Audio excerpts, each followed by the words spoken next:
Hello friends, welcome back to my channel SRK drama explain. Friends, ये video मैं लोगों के एंटरटेनमेंट के लिए बनाती हूँ, so please watch full, share, subscribe and like this video. Friends, हर बार की तरह ये ड्रामा भी बहुत ही ज़्यादा इंटरेस्टिंग और अमेजिंग है बिकॉज ये एक रिवेंज लव स्टोरी है। यहाँ पर दिखाया जाता है हमारा हीरो जिस लड़की से दिलो जान से प्यार करता है, कुछ लोग मिलकर उसका मर्डर कर देते हैं जिसकी वजह से हीरो डिप्रेशन में चला जाता है। बट जब उसे सच्चाई मालूम पड़ती है कि किसने उसके प्यार को मारा है तो वो डिसाइड करता है कि वो उससे बदला लेगा। और यहाँ पर दिखाया जाता है वो उसके फियांसे को टारगेट बनाता है क्योंकि वो उसे रियलाइज़ करवाना चाह रहा था कि जब किसी से तुम प्यार करते हो और वो तुम्हें छोड़कर चला जाए तो कितनी ज़्यादा तकलीफ होती है। यहाँ पर दिखाया जाता है वो उस लड़की के साथ बहुत टॉर्चर वाला सलूक करता है और इतना ज़्यादा कि वो लड़की बहुत परेशान हो जाती है। अब यहाँ पर हीरो को रियलाइज होता है कि वो अपना रिवेंज लेने के चक्कर में किसी इनोसेंट लड़की की लाइफ को स्पॉइल कर रहा है। तो फाइनली वो डिसाइड करता है। अब वो क्या डिसाइड करता है ये तो हमें ड्रामे की एक्सप्लेनेशन में मालूम पड़ेगा। तो चलिए बिना टाइम वेस्ट कीजिए ड्रामे की एक्सप्लेनेशन को स्टार्ट करते हैं। सो फ्रेंड्स, फाइनली ये हमारे ड्रामे के एक्सप्लेनेशन का लास्ट पार्ट है। हमने प्रीवियस पार्ट में देखा था डेयर मर जाती है और इसका सदमा विन झेल नहीं पाता है। वो बहुत ज़्यादा रोता है क्योंकि वो डेयर को खो चुका था। इस सदमे में वो एकदम पागलों जैसी हरकत करने लगता है। तभी वहाँ पर गन भी आ जाता है और वो विन को अरेस्ट करने वाला रहता है। विन बोलता है, देखो इस वक्त मेरी डेयर सो रही है, उसे डिस्टर्ब मत करो। लेकिन गन उसके करीब आता है। इस चक्कर में वो उससे फाइट करने लगता है और कहता है कि मैंने कहा था ना मेरी डेयर सो रही है, उसके करीब भी मत आना, उसे मत जगाना। अब यहाँ पर जब विन को रियलाइज़ होता है कि डेयर मर चुकी है तो वो उसके पास जाता है और उसकी बॉडी को अपनी बाहों में लेता है और रोने लगता है। तभी वो गन से बोलता है, तो मुझे मारना चाहते हो ना, लो मुझे अभी शूट कर दो क्योंकि मैं मरना चाहता हूँ। मैं मेरे डेयर के बगैर अपनी लाइफ को इमेजिन भी नहीं कर सकता हूँ, मुझे शूट कर दो। जिस पर गन बोलता है, इतनी आसान मौत तुम्हें थोड़ी दूंगा, तुमने बहुत गलत किया है राधी के साथ, नन के साथ और न जाने कितने लोगों के साथ। तो तुम्हारी ज़िंदगी में मैं इतनी जल्दी तुम्हें मौत नहीं दूंगा, तुम्हें तड़पा कर मारना है। और ये कहकर वो उसे अरेस्ट करके जेल में डाल देता है। अब नेक्स्ट सीन में मैनेजर और गन को दिखाया जाता है जो कि दाऊ के पास आए हुए रहते हैं। यहाँ पर डॉक्टर उन्हें बताते हैं कि दाऊ एनी टाइम कभी भी होश में आ सकती है, इस वजह से वो दोनों उसी के पास थे। अब हमारी दाऊ को दिखाया जाता है वो धीरे धीरे होश में आती है। वहाँ पर वो मैनेजर और गन की बातों को साफ साफ सुन रही थी लेकिन वो शॉक्ड में थी क्योंकि उसे कुछ भी दिखाई नहीं दे रहा था उस एक्सीडेंट के बाद। यहाँ पर हमारी दाऊ को दिखाया जाता है वो अपनी आंखों को खो चुकी थी, इस वजह से वो बहुत ज़्यादा रोती है कि अब वो लाइफ में कभी देख नहीं पाएगी। यहाँ पर गन उसे समझाने की कोशिश करता है कि तुम फिक्र मत करो, हम डॉक्टर से बात करेंगे, ज़रूर कुछ ना कुछ सोल्यूशन निकल जाएगा। लेकिन दाऊ तो रोए जा रही होती। अब यहाँ पर मैनेजर और गन भागे भागे डॉक्टर के पास जाते हैं और उनसे पूछने की कोशिश करते हैं कि दाऊ के साथ हुआ क्या, उसकी आइज़ में क्या प्रॉब्लम हो गई है। जहाँ पर डॉक्टर उन्हें बताते हैं कि इस एक्सीडेंट में दाऊ अपनी आंखों की रोशनी खो चुकी है, लेकिन परेशान होने की ज़रूरत नहीं है, हम कुछ ट्रीटमेंट करेंगे, हो सकता है इसमें दाऊ की आइज़ वापस आ जाए। अब यहाँ पर गन को दिखाया जाता है वो दाऊ के पास आता है और उसे बताता है कि तुम्हें फिक्र करने की ज़रूरत नहीं है, बस तुम ठीक हो जाओ, उसके बाद तुम्हारे आंखों का ऑपरेशन होगा, उसके बाद तुम ठीक हो जाओगी और तुम देख सकती हो। बट यहाँ पर दाऊ को दिखाया जाता है वो तो फुल एंग्री मोड में रहती है और गन से कहती है, मैं एक मिनट भी तुम्हें बर्दाश्त नहीं कर सकती हूँ, जितनी जल्दी हो सके यहाँ से चले जाओ, तुमने मेरे साथ भी बहुत गलत किया, दूसरे लोगों की तरह तुम भी बहुत ज़्यादा सेल्फिश रहे और मेरा सिर्फ यूज़ करते रहे, यहाँ से चले जाओ। अब यहाँ पर दाऊ इस चक्कर में अपनी कंडीशन ख़राब करने वाली रहती है जिसकी वजह से मैनेजर को ना चाहते हुए भी गन से बोलना पड़ता है कि तुम यहाँ से चले जाओ, कुछ दिनों के बाद जब दाऊ ठीक हो जाएगी तो तुम वापस आ जाना। लेकिन यहाँ पर दिखाया जाता है ये करते हुए दाऊ भी बहुत ज़्यादा हर्ट होती है और साथ ही साथ गन भी, क्योंकि वो दोनों एक दूसरे से अब प्यार जो करने लगे थे। अब नेक्स्ट डे दिखाया जाता है हमारे दाऊ को जहाँ पर उससे मिलने के लिए विट और कोलाई आए हुए रहते हैं और साथ ही साथ वहाँ पर गन भी आया हुआ रहता है क्योंकि वो दाऊ को लेके बहुत ज़्यादा परेशान हो रहा था, तो इसी वजह से वो उससे मिलने के लिए आया हुआ रहता है। अब यहाँ पर दिखाया जाता है कोलाई उसे खाने के लिए देती है, जहाँ पर वो सही से स्पून नहीं पकड़ पाती है तो गन जाता है उसकी हेल्प करने के लिए और उससे सही से स्पून पकड़ाता है। लेकिन यहाँ पर दिखाया जाता है दाऊ उसके हाथ को टच करके समझ जाती है कि ये गन का हाथ है और वो चिल्लाने लगती है, कहती है मैंने तुम्हें मना किया था ना मेरे करीब भी आने के लिए, तो तुम यहाँ पर क्यों आए हो। और ये कहकर वो सारा खाना फेंक देती है और कहती है अगर तुम चाह रहे हो कि मैं ठीक हो जाऊँ तो जितनी जल्दी हो सके यहाँ से चले जाओ। और ये कहकर वो उठकर भागने लगती है, जिस पर गन उसे समझाता है कि देखो अगर तुम चाह रही हो कि मैं यहाँ से चले जाऊँ तो ठीक है, लेकिन तुम्हें अपना ख्याल रखना पड़ेगा। कोलाई भी उसे समझाने की कोशिश करती है लेकिन दाऊ उस वक्त फुल एंग्री मोड में रहती है, वो किसी भी हाल में गन को वहाँ पर बर्दाश्त नहीं कर सकती थी। कोलाई को दिखाया जाता है विट उसे लेकर चला जाता है और कहता है कि रहने दो, गन ये सब संभाल लेगा। इधर गन को दिखाया जाता है, वो दाऊ को समझाने की कोशिश करता है, लेकिन दाऊ नहीं समझती है और चिल्लाती रहती है कि तुम यहाँ से चले जाओ, तुम भी धोखेबाज हो। गन बाजू में ही जाकर खड़ा हो जाता है। अब इधर कोलाई को दिखाया जाता है, जो अपसेट एक जगह खड़ी रहती है। विट के पूछने पर वो बताती है कि वो गलत थी, उसने गन के साथ बहुत ज़्यादा गलत किया। हर किसी को अपनी लाइफ में प्यार करने का हक हासिल है। आई नो मेरी बहन थी राधी, इस वजह से मैं दाऊ को कभी एक्सेप्ट नहीं कर सकती थी, लेकिन अब मुझे समझ में आ रहा है वो दोनों एक दूसरे से बहुत ज़्यादा प्यार करते हैं और कोई अपने पास्ट को लेकर प्रेजेंट में कैसे जी सकता है। हर किसी को अपनी खुशियों के साथ जीने का पूरा हक है। तो अब मैं भी चाहूँगी कि गन दाऊ को एक्सेप्ट कर ले। अब यहाँ पर वेट को दिखाया जाता है, मौके का फ़ायदा उठाते हुए वो भी अपनी बात रखता है और कहता है तुम्हें याद है मैंने भी तुमसे कुछ कहा था कि मैं तुझसे बहुत ज़्यादा प्यार करता हूँ, तुमने मुझे कुछ भी आंसर रिप्लाई नहीं किया। जिस पर हमारी कोलाई बोलती है तुम थोड़ा वेट करो, अभी मैं दाऊ और गन के बारे में बात कर रही हूँ। अब नेक्स्ट सीन में मैनेजर को दिखाया जाता है, जो दाऊ की कंडीशन पूछने के लिए हॉस्पिटल में आई हुई रहती है, लेकिन देखकर शॉक रहती है क्योंकि दाऊ उस वक्त रो रही होती है और वो अपने बेड पे नहीं रहती है। तो मैनेजर उसे हक कर लेती है और समझाती है कि इस वक्त तुम्हें रेस्ट करने की ज़रूरत। अब नेक्स्ट सीन में दिखाया जाता है दाऊ हॉस्पिटल से डिस्चार्ज हो जाती है, जहाँ पर उसके साथ गन भी आया हुआ रहता है, लेकिन वो सबको बताने से मना कर देता है कि दाऊ को बिल्कुल भी खबर नहीं होनी चाहिए कि वो भी उसके साथ में आया हुआ है। तो सारे लोग ऐसा प्रोटेंड करने लगते हैं मानो दाऊ अकेली है। यहाँ पर दाऊ को दिखाया जाता है, वो सबसे पहले अपने मॉम डैड से मिलने के लिए आई हुई रहती है, जहाँ पर उनकी फ़ोटो पे हाथ रखकर वो बहुत ज़्यादा रोती है कि लाइफ में वो कितनी ज़्यादा अकेले रह गई है। उसने जिस पर भी ट्रस्ट किया सब लोगों ने उसे धोखा दिया है। यहाँ पर मैनेजर को दिखाया जाता है, जो ऑफिस जाने वाली रहती है, लेकिन यहाँ पर वो गन से बोलती है कि मेरे पीछे तुम दाऊ का ख्याल रखना, तुम्हारे भरोसे पे ही मैं दाऊ को छोड़कर जा रही हूँ, अदरवाइज़ मैं उसे एक मिनट के लिए भी अपनी नज़रों से भी नहीं दूर करना चाह रही थी। यहाँ पर गन बोलता है कि कोई बात नहीं, आप अपना काम कीजिए, मैं यहाँ पर दाऊ का पूरा ख्याल रखूंगा। अब इधर दाऊ को दिखाया जाता है, जो खाना खा रही होती है, लेकिन तभी उसे स्पाइसी लगने लगता है। वो पानी का गिलास ढूंढने की कोशिश करती है, लेकिन पानी का गिलास दूर रहता है। तो गन करीब में पानी का गिलास रखकर वहाँ से हट जाता है। अब नेक्स्ट सीन में दिखाया जाता है हमारी दाऊ को, जहाँ पर बाहर बैठी रहती है, उसे ठंड लगती है। तभी वहाँ पर गन आता है और उसे एक शॉल उड़ाता है, जहाँ पर उसके हाथों को टच करके दाऊ को ये मालूम पड़ जाता है कि ये गन है। तो यहाँ पर वो उसे दूर भागने लगती है और कहती है मैंने मना किया था कि मेरे करीब भी मत आना, तुम यहाँ पर क्यों आए हो? तुम जितनी जल्दी हो सके यहाँ से चले जाओ, अदरवाइज़ मैं अपने आप को कुछ कर दूंगी। जहाँ पर गन उसे कहता है ठीक है, अगर तुम चाहती हो कि मैं यहाँ से चला जाऊँ तो ठीक है, मैं चला जाऊँगा, लेकिन जब तक तुम्हारी आंखों का ऑपरेशन नहीं हो जाता है और तुम फिर से देख नहीं सकती हो, जब तुम देखने लगोगी उस वक्त मैं तुम्हारी नज़रों से और इस कंट्री से दूर चला जाऊँगा, लेकिन जब तक तुम्हें मेरा साथ रहना पड़ेगा क्योंकि मैं तुम्हारा ख्याल रखना चाह रहा हूँ। अब यहाँ पर गन दाऊ को एक छोटे बच्चों की तरह ट्रीट करता है, उसे स्टोरीज सुनाता है और उसके सोने खाने पीने उठने बैठने हर चीज़ का ख्याल रख रहा होता है।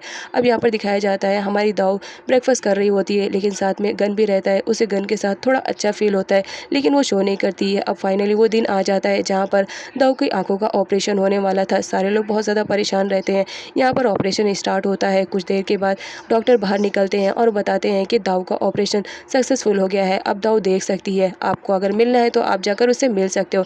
अब यहाँ पर दाऊ को दिखाया जाता है, जहाँ पर गन उससे बातें कर रहा होता है, लेकिन दाऊ कुछ भी रिएक्ट नहीं करती है क्योंकि उस वक्त वो बेहोश रहती है। गन बोलता है तुम फिक्र मत करो, एक बार बस तुम देखने लगो, उसके बाद मैं यहाँ से चला जाऊँगा, और ये कहकर वो उसके फोरहेड पे किस कर लेता है। अब नेक्स्ट सीन में दाऊ को दिखाया जाता है, जहाँ पर उसकी आंखों की पट्टियों को हटाया जा रहा था। डॉक्टर दाऊ को बोलते हैं कि धीरे धीरे अपनी आंखों को खोलो। अब यहाँ पर दिखाया जाता है हमारी दाऊ को, जब वो अपनी आंखें खोलती है तो हर चीज़ को देख पा रही होती है। उसे बहुत ज़्यादा खुशी मिलती है कि फाइनली वो दुनिया को अब दोबारा अपनी आंखों से देख पाएगी। यहाँ पर उसे सारे लोग दिखते हैं, लेकिन गन नहीं दिखता है। इस वजह से वो थोड़ा सा अपसेट हो जाती है, बट फिर भी हिम्मत करके वो मैनेजर से गन के बारे में पूछती है, जहाँ पर मैनेजर उसे बताती है कि गन को मालूम पड़ चुका है कि तुम ठीक हो चुकी हो और वो ये कंट्री छोड़कर जा रहा है। इस बात पर दाऊ अपसेट तो होती है, लेकिन कुछ भी नहीं बोलती है। इधर गन को दिखाया जाता है, जो पैकिंग कर चुका था और राधी की फ़ोटो लेकर उससे बातें कर रहा होता है। तभी वहाँ पर कोलाई आ जाती है और वो गन को समझाती है कि देखो तुम्हें इस तरह दाऊ को छोड़कर नहीं जाना चाहिए। तुम्हें मालूम है तुम कितना ज़्यादा प्यार करते हो दाऊ से, और दाऊ भी तुमसे ज़्यादा प्यार करती है, लेकिन मिसअंडरस्टैंडिंग की वजह से तुम दोनों एक दूसरे को अपना नहीं पा रहे हो। मेरी मानो तो एक बार जाकर दाऊ से बात करो और अपनी सारी मिसअंडरस्टैंडिंग को क्लियर करो। लेकिन यहाँ पर गन बिल्कुल भी उसकी बात नहीं मानता और कहता है कि दाऊ चाह रही थी कि वो मुझे ना देखे, इस वजह से मैं इस कंट्री को ही छोड़कर जा रहा हूँ, और ये कर वो कंट्री छोड़कर चला जाता है। इस वजह से सारे फ्रेंड बहुत ज़्यादा अपसेट होते हैं, लेकिन वो कर भी क्या सकते थे। अब इधर दाऊ को दिखाया जाता है, जो नाम के पास आई हुई रहती है। अब नाम भी ठीक हो चुकी थी। यहाँ पर दाऊ उसे ऑफ़र करती है कि तुम मेरे साथ दोबारा से फिर से मेरे साथ काम करो।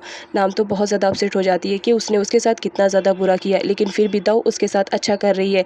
इस वजह से वो रोने लगती है और उसे हक कर लेती है और कहती है कि मुझे यकीन नहीं हो रहा है, मैंने तुम्हारे साथ कितना ज़्यादा गलत किया, लेकिन फिर भी तुमने मेरे साथ कुछ भी नहीं गलत किया। अब यहाँ पर मैनेजर को दिखाया जाता है जो नाम से कहती है दोबारा किसी विन के चक्कर में अपनी बेस्टी को धोखा मत देना, जहाँ पर नाम बोलती है कि अब कोई भी विन आ जाए वो अपनी बेस्ट फ्रेंड को कभी धोखा नहीं देगी।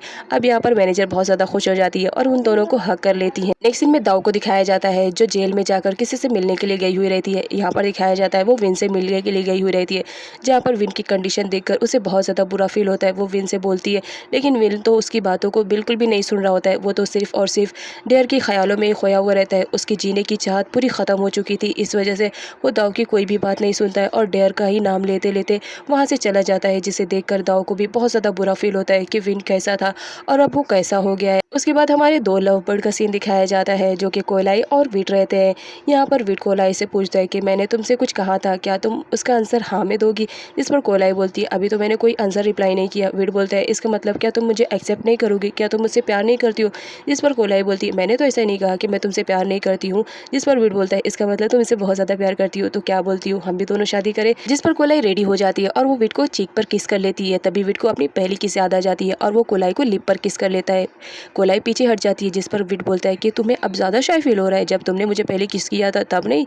यहाँ पर उसे बताता है कि उस दिन ही उन लोग की फर्स्ट किस हो गई थी जब वो दोनों ड्रंक थे। अब नेक्स्ट सीन में गन को दिखाया जाता है। वो भले ही दूसरी कंट्री में था लेकिन दाऊ के बारे में वो हमेशा फिक्रमंद रहता था और दाऊ की कोई भी न्यूज़ आती थी तो वो सबसे पहले सुनता था और खुश रहता था कि चलो फाइनल इस वक्त दाऊ ठीक तो है। इधर दाऊ को दिखाया जाता है जब वो अपने घर आती है तो सामने गन को देखकर बहुत ज़्यादा शॉक्ड रहती है और वो उससे मिलने के लिए जाती है, पूछने के लिए कि वो कहाँ पर चला गया था। लेकिन जब वो आती है उसे हक करने के लिए तो अचानक से वो गायब हो जाता है क्योंकि वो दाऊ की इमेजिनेशन रहती है, जिसकी वजह से दाऊ बहुत ज़्यादा अपसेट हो जाती है। तभी वहाँ पर मैनेजर आती है और दाऊ को समझाने की कोशिश करती है, देखो मैं कई दिनों से देख रही हूँ तुम बहुत ज़्यादा उदास रहती हो, तुम मान क्यों नहीं लेती हो कि तुम गन को पसंद करती हो, लेकिन पास्ट में हुई गलतियों की वजह से तुम अपने आप और गन दोनों को ही सज़ा दे रही हो। एक बार बात करके दोनों सॉर्ट आउट कर लो। लेकिन यहाँ पर हमारी दाऊ को दिखाया जाता है वो इस बात के लिए बिल्कुल भी नहीं रेडी रहती है क्योंकि वो गन को एक धोखेबाज समझ रही होती है और एक चीटर भी। यहाँ पर मैनेजर उसे समझाने की कोशिश करती है कि गन ने जो भी किया गलत नहीं किया, अगर तुम भी उसकी जगह पर होती तो सोचो तुम भी कुछ ना कुछ ऐसा ही करती। नेक्स्ट सीन में गन को दिखाया जाता है जो सो रहा होता है लेकिन तभी सडनली उसकी आंख खुलती है और अपने सामने राधी को देखकर वो बहुत ज़्यादा शॉक में हो जाता है। उसे तो कुछ भी समझ में नहीं आ रहा होता है कि राधी यहाँ पर कैसे और कब आई। अब यहाँ पर राधी को दिखाया जाता है वो गन को समझाते हुए कहती है कि तुम इतना ज़्यादा स्ट्रेस में मत रहा करो, तुम आजकल कितने ज़्यादा उदास रहते हो, इसकी वजह से मैं कितनी उदास हूँ तुम्हें मालूम है। मैंने हमेशा तुम्हें समझाया है कि तुम जब तक खुश नहीं रहोगे तो तुम्हारी राधी कैसे खुश रहेगी।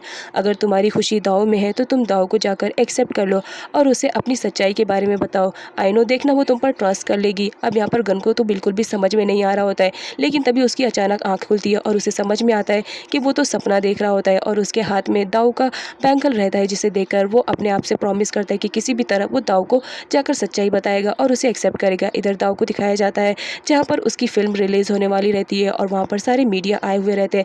यहाँ पर दाव को अचानक से ऐसा लगता है कि उसने गन को देखा है। वो विट से मालूम करने की कोशिश करती है कि यहाँ पर गन आया है। विट बताता है कि गन तो दूसरी कंट्री में। अब यहाँ पर हमारी दाव को दिखाया जाता है जहाँ पर उसकी मूवी रिलीज़ होने वाली थी, सारे मीडिया वाले आए हुए थे।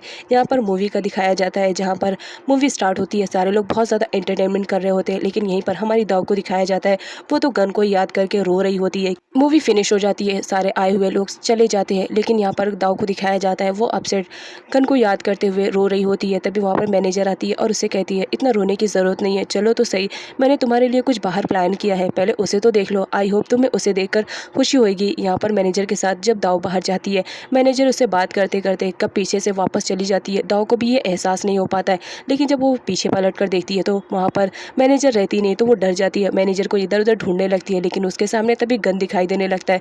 उसे वो भी अपनी इमेजिनरी पावर लग रही होती है तो वो गन के करीब जाती है और उसे टच करने लगती है। अब यहाँ पर वो देखकर शॉक्ड रहती है कि वो उसकी इमेजिनरी पावर नहीं बल्कि रियल गन वहाँ पे था।